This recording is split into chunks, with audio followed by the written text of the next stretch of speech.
Commander Voreth stood at the front of the proving hall, his 8 red eyes scanning the rows of terrified cadetses with satisfaction.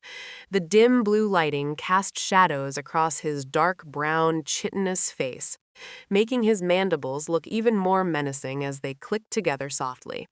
His 2 armored arms were crossed over his segmented torso, and the fine sensory hairs covering his plated body bristled with anticipation. This was his favorite part of training. The reality check. "You think you understand combat?"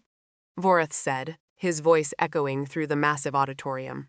The tiered seating was packed with alien cadets of various species, all looking appropriately nervous. "You think your simulation scores mean something?" "They don't." He uncrossed his arms and gestured toward the enormous projection screen dominating the front wall. His chitinous fingers moved over the control panel with practiced ease. What you're about to see is actual footage from the Battle of Crash Station. 42 ships lost. Estimated casualties exceeded 9,000. This is what real war looks like. A cadet in the 3rd row made a small, whimpering sound. Voreth's mandibles clicked in approval. The lights dimmed further. The screen flared to life. The footage was grainy, taken from a helmet camera of some poor soldier who hadn't survived to retrieve it. The scene showed absolute chaos.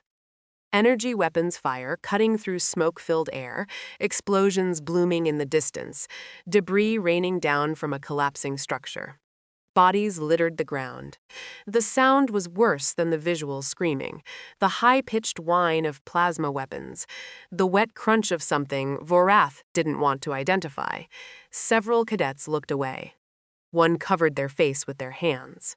"Keep watching," Voreth ordered. "This is what awaits anyone who thinks they're ready for deployment." The camera swung wildly as the soldier dove behind cover. A massive explosion sent the view spinning, and when it stabilized, the scene was even worse. A crash-heavy assault unit stomped through the wreckage, its weapon systems tearing apart what remained of the defensive position. Voreth watched the cadets rather than the screen. He'd seen this footage 100 times. What mattered was their reaction, the way their confidence crumbled, the way they realized just how unprepared they actually were. In the back row, one figure sat perfectly still. Harold, the human liaison, looked mildly bored. He was good-looking for his species, with a strong jawline and graying hair that was neatly styled despite the early hour. His black turtleneck was visible beneath an olive-green military jacket, and his posture suggested he'd rather be literally anywhere else. His 2 human arms rested on the seat in front of him, and he appeared to be examining his fingernails. Voreth's sensory hairs bristled with irritation. Humans and their ridiculous casualness about everything. The footage continued. The helmet camera showed the soldier making a desperate run across open ground, plasma fire so thick it looked like a curtain of light. The camera bounced with each running step, making the image almost nauseating to watch. "Note the complete breakdown of formation," Voreth narrated. "Note the lack of coordinated fire support. This is what happens when wait a cadet in the front row said." Her voice was shaky but insistent. "Go back." Voreth's mandibles clicked in annoyance. "Excuse me, the last part. Can you replay it? I thought I saw something." With a huff that made his chitinous plates rattle, Voreth rewound the footage. The running scene played again. Plasma fire everywhere, certain death in every direction. "There," the cadet said, pointing at the screen with a trembling appendage. In the background, behind that collapsed wall, Voreth squinted all 8 of his eyes at the screen.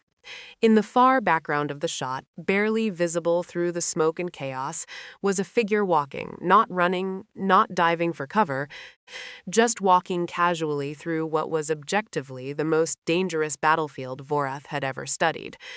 The figure was wearing an olive-green jacket. Voreth's sensory hairs went completely flat against his body. He paused the footage and zoomed in.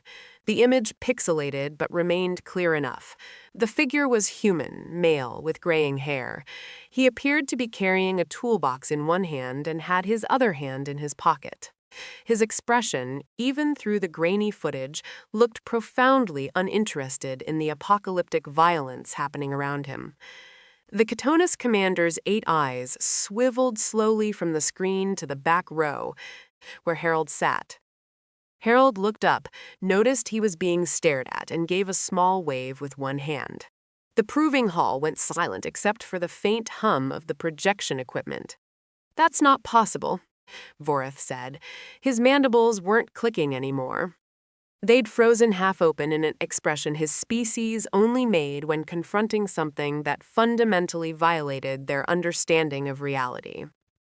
Harold shrugged. "Oh yeah, crash station. That was a rough assignment." "A rough assignment?" Vorath repeated slowly. He looked back at the screen at the frozen image of Harold walking through hell like he was taking a stroll through a park. "You were at crash station." "Supply run," Harold said. He shifted in his seat, looking uncomfortable with the attention. "Somebody needed to get spare parts to the artillery crews on the East Ridge. I was in the area." A cadet made a sound like air escaping from a punctured container. Vorath's 2 arms moved automatically, pulling up the mission files for crash station. His mandibles clicked rapidly as he scanned through the data. The East Ridge was under constant bombardment for 6 hours. Nothing survived. We have reports of he stopped all 8 eyes widening simultaneously. The survival rate for personnel in that sector was 0%. "Well," Harold said reasonably, "not 0. I was there. That doesn't count." Vorath's voice cracked. He pointed at the screen with one chitinous finger. "There's a crash heavy assault units, literally firing at the position you're walking past. How are you not dead?" Harold glanced at the screen and tilted his head slightly as if trying to remember. "Oh, that guy. Yeah, he had terrible aim, kept shooting about 3 feet to the left of everything." The sensory hairs on Vorath's body were doing things they weren't supposed to do, bristling and flattening in waves of confusion. He pulled up another section of the footage, fast-forwarding through the chaos. The Battle of Crash Station had been recorded by dozens of cameras, all of them documenting absolute carnage. He stopped on another frame, enhanced it. There in the background again was Harold. This time, he was climbing over a pile of rubble while an explosion bloomed behind him. He appeared to be holding something small in one hand and looking at it with mild frustration. "What are you doing here?" Vorath demanded, pointing at the screen. Harold squinted at the image. "Oh, I dropped a wrench. Had to go back for it. You went back for a wrench during an orbital bombardment." "It was a good wrench," Harold said defensively. "You can't just leave tools lying around." Tactical Officer Bryn entered the proving hall at that moment, her translucent, pale purple form catching the blue light in an ethereal way. She was slender and graceful, moving on 2 long legs with her 2 arms carrying a stack of data files. The long tentacle strands that served as her hair floated gently behind her, and her 3 dark violet eyes immediately took in the scene. Vorath frozen at the control panel, every cadet staring at the back row, and Harold looking like he wanted to sink into his seat. The bioluminescent patterns along Bryn's gelatinous body pulsed once in confusion. "Commander," she said, her voice soft and melodious. "I have the after-action reports you requested for." She glanced at the screen and stopped. Her tentacle hair went completely still. "Is that Harold?" "Yes," Vorath said.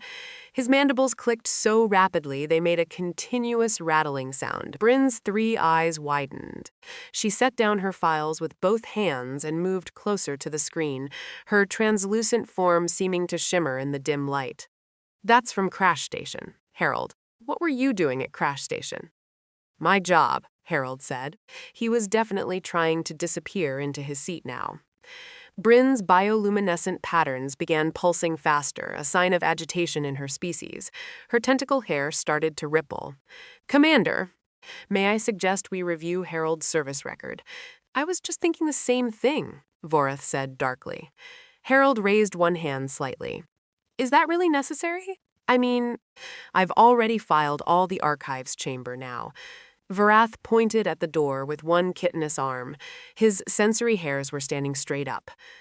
The cadets watched in absolute silence as Harold stood, adjusted his olive green jacket, and walked down the aisle. He moved with his hands in his pockets, looking like a man heading to a mildly boring meeting rather than an interrogation about somehow surviving the most lethal battle of the decade. Vorath and Bryn followed. As they left the proving hall, Vorath could hear the cadets erupting into frantic whispered conversations behind them. The archives chamber was small and cramped, filled with rows of holographic storage units that cast everything in flickering green light. Bryn moved to the main console with both her slender arms, her 3 eyes focused intently as she pulled up Harold's file. Her tentacle hair floated around her head in an agitated halo.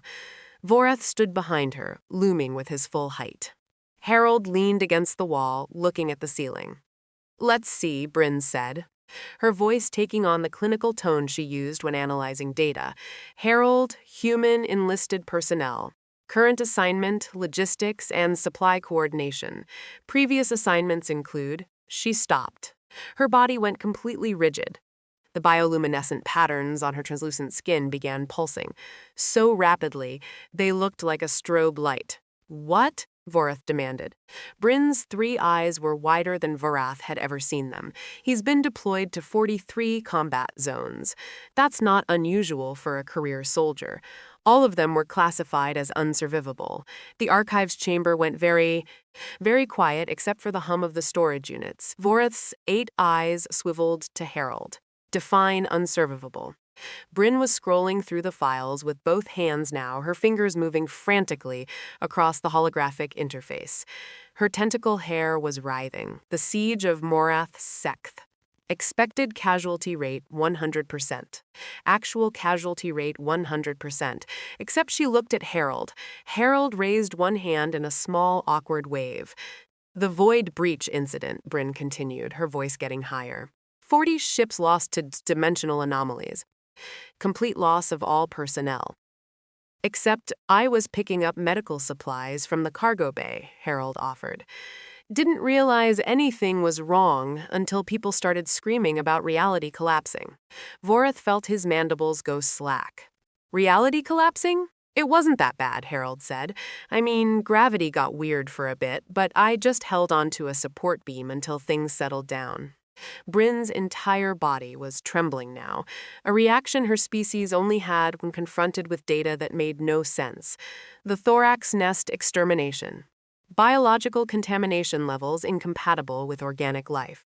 "How did you sealed suit?" Harold said, and I held my breath a lot for 6 hours. Well, not continuously. Vorath's sensory hairs had given up. They hung limply against his chitinous body, defeated by information they couldn't process.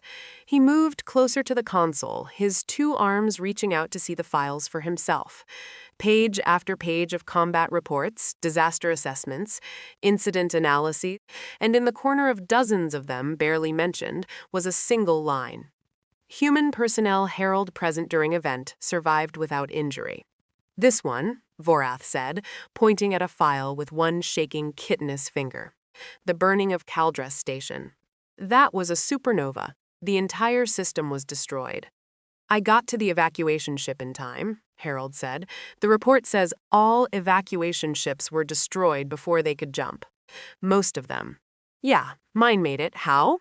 Harold thought about it. Lucky, I guess. Bryn's bioluminescent patterns were now pulsing in a rhythm that suggested her brain was having trouble processing information. Her 3 eyes were unfocused, staring at nothing. "This doesn't make sense. The statistical probability of surviving even one of these incidents is..." She did some rapid calculations, her tentacle hair twitching with each computation. "This is mathematically impossible." "But I'm here," Harold pointed out.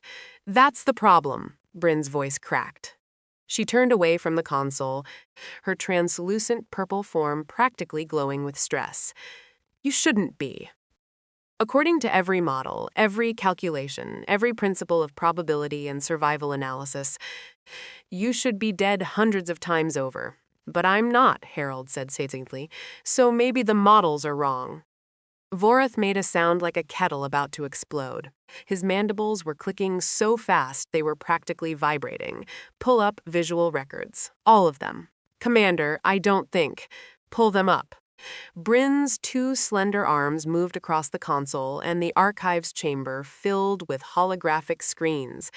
Each one showed footage from different disasters, different battles, different incidents that had killed thousands. And in the background of every single one, barely visible unless you were so looking for him, was Harold. Walking through a debris field while starships exploded around him, stepping over a radiation warning sign that was actively melting, carrying a box of supplies through what appeared to be a collapsing dimension. In one particularly baffling clip, he was visible in the far distance of a shot that showed a creature the size of a building eating an entire platoon. Harold walked past it. The creature didn't notice him. Vorath sat down heavily on the floor of the archives chamber, his legs giving out, his 8 eyes stared at the screens in horror. "You're cursed," he whispered, "or blessed, or I don't know what you are." Harold looked uncomfortable. "I just do my job, Commander. People need supplies. I get them supplies. It's not complicated. Not complicated." Vorath's voice rose to a shriek. "You've been present at every major disaster for the past 20 years. You're like he struggled to find the words. "You're like death's blind spot." "That seems a bit dramatic," Harold said. Bryn was still staring at the screens, her body swaying slightly. Her tentacle hair had gone completely limp. "I need to sit down," she said faintly. "You're already standing," Harold pointed out helpfully. "I need to sit down more." Vorath's mandibles clicked weakly. He looked at Harold with all 8 eyes, trying to understand what he was dealing with. The human just stood there in his black turtleneck and olive green jacket, hands in his pockets, looking like the most ordinary person in the galaxy. "The cadets," Vorath said suddenly. His sensory hairs attempted to bristle, but only managed a feeble twitch. "The cadets saw the footage. They know." "Know what?" Harold asked. "That your Vorath gestured helplessly at the screens full of impossible survival." All of this." Harold shrugged. "I mean, I can talk to them if you want. Answer questions." Number Vorath and Bryn said simultaneously. Bryn's 3 eyes focused on Harold with an intensity that made her bioluminescent patterns pulse erratically. "Harold, with all respect, if the cadets know that you've survived every unsurvivable situation in recent military history by she gestured at him with both slender arms being you. "It will destroy their entire understanding of survival training." "But I'm not doing anything special," Harold protested. "I just pay attention and don't panic. You held your breath in toxic gas for 6 hours, not the whole time." Vorath stood up slowly, his chitinous plates creaking. He looked at Harold, then at Bryn, then at the dozens of holographic screens showing impossible survival after impossible survival. "I think," he said carefully, "we need to have a very long conversation about your definition of not doing anything special." Harold sighed and pulled his hands out of his pockets. "Can I at least get something to drink first? This feels like it's going to take a while." Vorath's mandibles hung open. In the background, one of the holographic screens showed Harold calmly walking away from a nuclear detonation. The 3 of them stood in Vorath's office now, a sparse room with gray walls decorated with combination plaques that suddenly seemed meaningless. A single desk dominated the space with 2 chairs facing it. Harold sat in one, looking relaxed. Vorath sat behind the desk, his chitinous form radiating existential confusion. Bryn stood to the side, her translucent purple body still trembling slightly, her tentacle hair drifting in agitated waves. Vorath had both his armored arms flat on the desk, his 8 red eyes staring at Harold with an intensity that would have made most beings confess to crimes they didn't commit. "Your first unservivable incident," Bryn said. Her 3 eyes were locked on Harold like he was an equation that refused to balance. "The transport crash on Velix Prime." Harold scratched his chin. "The ship I was on got hit by debris during atmospheric entry. Broke apart." Most of the crew died on impact. Vorath's mandibles clicked once, but not you. I was in the cargo bay, checking on medical equipment. When the ship started breaking up, I strapped myself to the supply crates. They were designed to survive crashes. Bryn's bioluminescent patterns pulsed. That's actually logical. But the cargo bay was depressurized, Vorath said, checking the incident report. You should have asphyxiated. I held my breath. I used to swim a lot as a kid. Vorath's sensory hairs tried to bristle, but seemed too exhausted. He pulled up another file. The Morath 7th Siege. You were trapped behind enemy lines for 3 weeks. No supplies. 30,000 soldiers died. I found a storage bunker that wasn't on any official maps. Had enough preserved food to last a month. Bryn's 3 eyes narrowed. You found a secret bunker by accident. I was looking for a bathroom. Saw a weird door. Opened it. There was the bunker. Lucky. Vorath repeated flatly. The Thax nest, Bryn said, pulling up another file. Biological agent so lethal it dissolved protective suits in under a minute. You were inside for 6 hours. Harold nodded. My suit started breaking down. So, I found a maintenance closet, grabbed sealant tape and patching compound, and kept repairing it as it degraded. For 6 hours, Bryn said it was tedious, but what else was I going to do? Die? Vorath made a sound like grinding metal. Yes, that's what everyone else did. Well, that seems like a waste, Harold said reasonably. Bryn's tentacle hair was now floating around her head in chaos. Harold, what you're describing isn't survival skills. It's statistical impossibility manifesting as casual problem-solving. Vorath stood up abruptly, his chitterous form towering over the desk. Show him the compilation, Bryn complied. A large holographic display materialized, showing a rapidly scrolling list of incidents. Next to each was a casualty count and a thumbnail image. Harold watched the list scroll past. His expression didn't change. 43 separate mass casualty events, Vorath said quietly. 43 times when hundreds or thousands of trained military personnel died and you survived by finding a bathroom, holding your breath, or standing in a different spot. The spot thing only happened once, Harold said. At the Caldress evacuation, I was going to board the first ship, but I dropped my ID badge. By the time I picked it up, that ship was full, so I went to the second one. First ship got hit by debris. Bryn's translucent body shook visibly. You survived a supernova because you dropped your ID badge. Vorath sat back down. His 8 eyes stared at nothing. I've been teaching combat survival for 15 years, Vorath said. And this human has better survival rates than my entire graduating class, because he picked up his ID badge slowly. There was a long silence. Harold looked at his boots. Am I in trouble? Harold asked finally. You're the most successful combat survivor in galactic military history, and you don't even know how you're doing it. Bryn moved closer, her 3 violet eyes studying him. Harold, do you have any special training? Genetic modifications. No, I'm just a regular guy. Regular guys don't walk away from supernovas. I didn't walk away. I flew away in a ship. That's completely different. Vorath put his face in his 2 hands. What are we supposed to do with you during the crash station thing? Harold said. I got those spare parts to the artillery crews before the position was overrun. They got about 30 more minutes of operational time. That probably saved people on the southern flank. Vorath looked up. Did it? Bryn pulled up another file. Battle of Crash Station, southern flank. Estimated casualties without artillery support, 5,000. Actual casualties, her 3 eyes widened. 2,000. You saved 3,000 lives by delivering a toolbox, Vorath said slowly. He stood and walked to the wall where his combination plaques hung. I've been thinking about survival all wrong, he said quietly. I've been teaching cadets to avoid danger to minimize risk, but you walk directly into danger and survive because you're not thinking about survival. You're thinking about the job. Someone has to get the parts where they need to go, Harold said. You volunteer for assignments with 99% casualty rates because someone needs to go. Bryn's tentacle hair went still. The most effective survival strategy in our database is being too focused on helping others to realize you should be dead. Harold raised his hand. Can I go?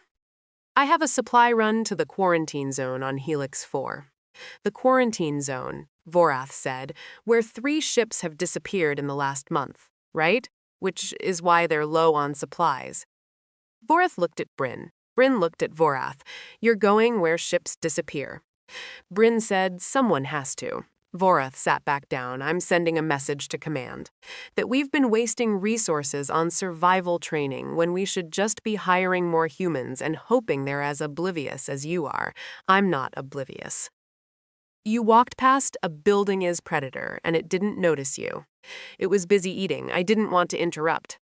Bryn made a sound like a sob and a laugh colliding. I'm putting you in the training program, Vorath said. Not to teach, just to exist near the Cadetses. Maybe some of your impossible luck will rub off. Do I still do supply runs? Harold asked. Yes, because apparently that's what you're good at. Harold stood and adjusted his olive green jacket. Okay, I should head out then. Wait, Bryn said suddenly. The cadets, they're still in the proving hall. They saw the footage. Vorath's sensory hairs stood straight up. Oh no! They rushed back to the proving hall and burst through the doors to find chaos. Every cadet had crowded around the back row where Harold had been sitting, examining his seat like it was a holy relic. Some were taking images. One cadet was trying to remove the entire chair from its bolted position. What are you doing? Vora roared. Every cadet froze. Then they saw Harold. The room went silent. Is it true?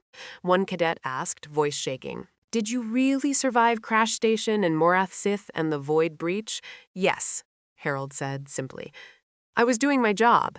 The cadet stared at him like he just admitted to being immortal. How? One whispered.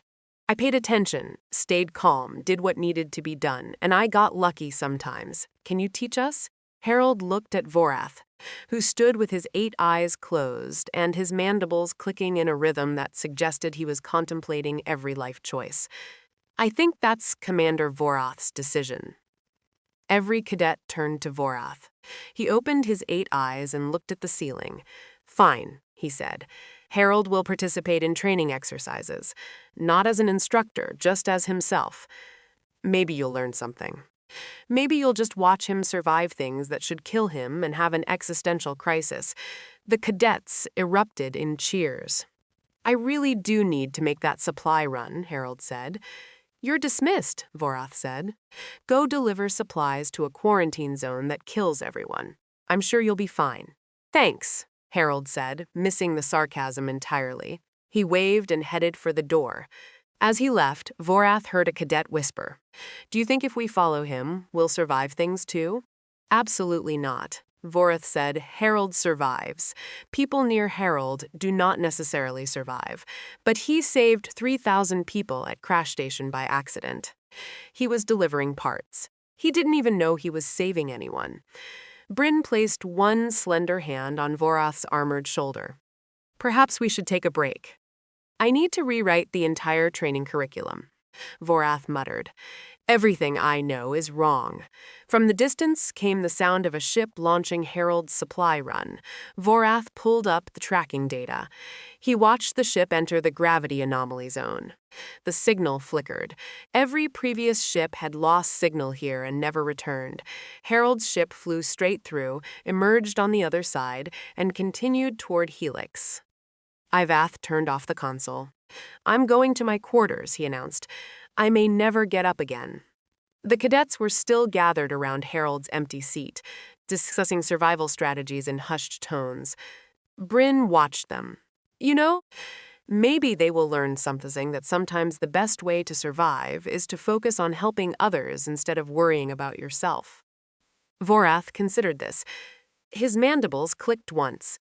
That's still not how survival is supposed to work. No, Bryn agreed, but apparently it's how Harold works. In the back of the proving hall, a cadet successfully pried Harold's chair loose and held it overhead triumphantly. Vorath decided he was too tired to care. I'm canceling the rest of today's training, he announced.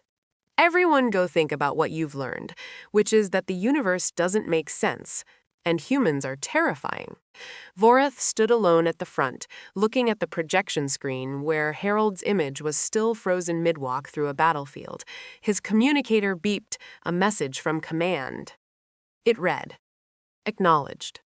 Harold to continue current duties. Do not interfere. We need more like him. Can you figure out how he works?" Voreth typed back, "No." Somewhere in the quarantine zone, Harold successfully delivered supplies and headed back, completely unaware that he'd just become the most terrifying legend in galactic military training. His official report would later note that the gravity was indeed a bit weird.